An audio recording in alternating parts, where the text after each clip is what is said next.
No one has been permitted to leave or enter his residence. सबसे पहले तो आम आदमी पार्टी और मुख्यमंत्री श्री अरविंद केजरीवाल जी को संविधान पढ़ना चाहिए। पुलिस जो है संविधान के तहत चलती है। बीजेपी की पुलिस कहना अपने आप में दिल्ली पुलिस का अपमान है। दूसरी बात मैं बिल्कुल स्पष्ट कर दूं, ना अरविंद केजरीवाल जी का डिटेंशन या हाउस अरेस्ट हुआ है, ना नजरबंदी है। अरविंद केजरीवाल जी तो उस राजनीति के लिए जाने जाते हैं कि अगर छोटी सी कोई घटना भी हो जाती है तो वो वीडियो बना बना के ट्वीट करते हैं। अब तक तो यूनाइटेड नेशंस में उन्होंने शिकायत कर दी होती।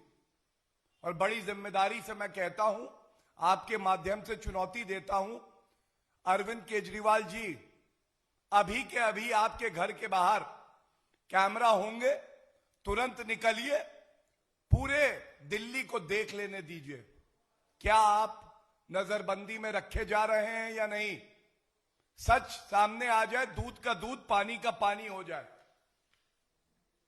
और एक बात और कहूंगा, ठीक है आपको इस बात का दर्द है कि संविधान के तहत दिल्ली पुलिस आपके अधीन नहीं है, दिल्ली सरकार के अधीन नहीं है, लेकिन एक दिल्ली पुलिस का भी ट्वीट है मेरे हाथ में और वो मैं आपके समक्ष जरूर रखना चाहता हूं।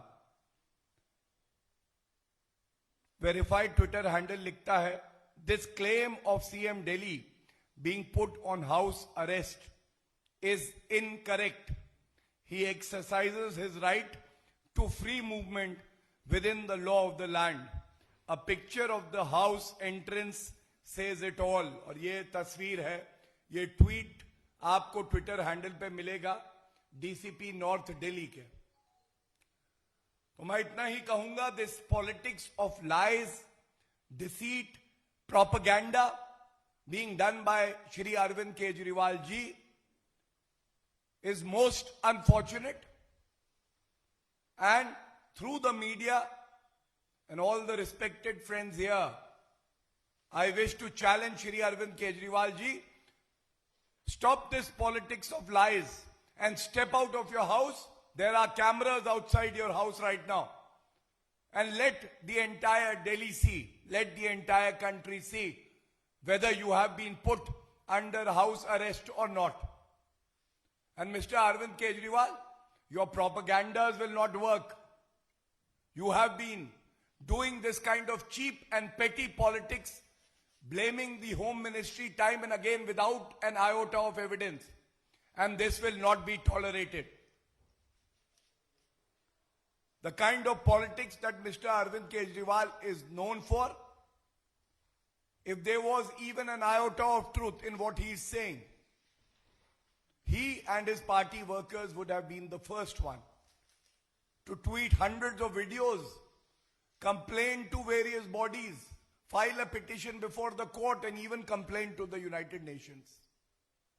So thus, on a day when our commitment to farmers is 100%, this disease of cameraitis, the disease of cameraitis that Arvind Kejriwal has, is forcing him to indulge in this cheap, petty politics of deceit so that the camera shutters turn towards him.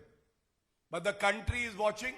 The people of Delhi feel let down by your childish and irresponsible behavior. It is very sad, and you should come out in the open to prove every word of what your party and your party leaders have tweeted. Thank you so much.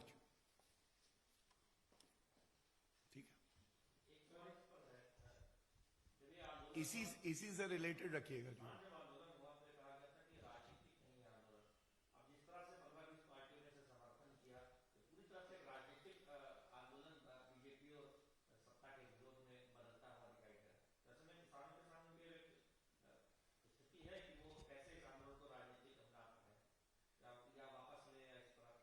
देखिए, Bharatiya Janata party किसानों की सबसे बड़ी हितैषी है।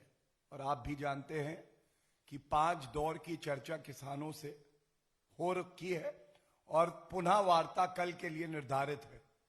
लेकिन आपने सही कहा कि हमने देखा किस तरह से छत्तीसगढ़ में कांग्रेस पार्टी के वर्कर ये प्रयास कर रहे थे कि इस बंद को राजनीतिक रूप दे दिया जाए।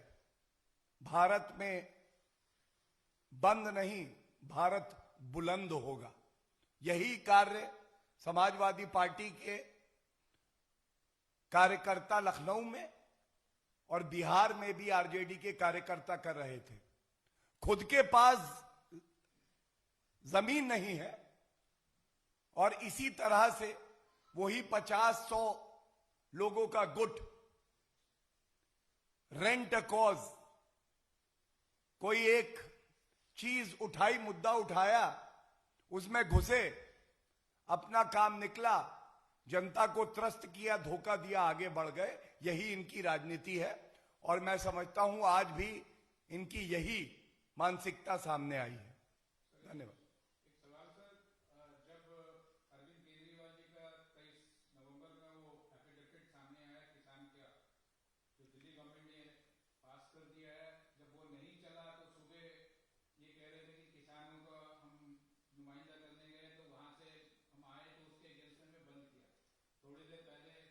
सिसोदिया जी कह रहे हैं कि हमने जेल बनने नहीं दिया, दिल्ली में अलाउ नहीं किया, तो इसलिए वो केजरीवाल जी को जेल में। लेकिन मुख्य मुद्दा ये है कि वो जो 13,000 करोड़ जो दिल्ली के मेयर मांग रहे हैं, कल से वो धरना पे हैं, मुख्य मुद्दा वो है, उस पर कुछ नहीं बात हो रही है। अभी सिसोदिया जी भी वहीं बैठ गए उनके घर के बाहर और ये एक अटेम्प्ट किया जा रहा है कि संघर्ष हो दोनों के पार्टी के लोगों के। देखिए, मैं आपका आभारी हूं कि ये सारे तथ्य आपके संज्ञान में हैं और मीडिया की एक बहुत बड़ी जिम्मेदारी होती है कि आम जनता तक सच पहुंचे। कल एक प्रेस वार्ता श्री रविशंकर प्रसाद जी ने करी थी।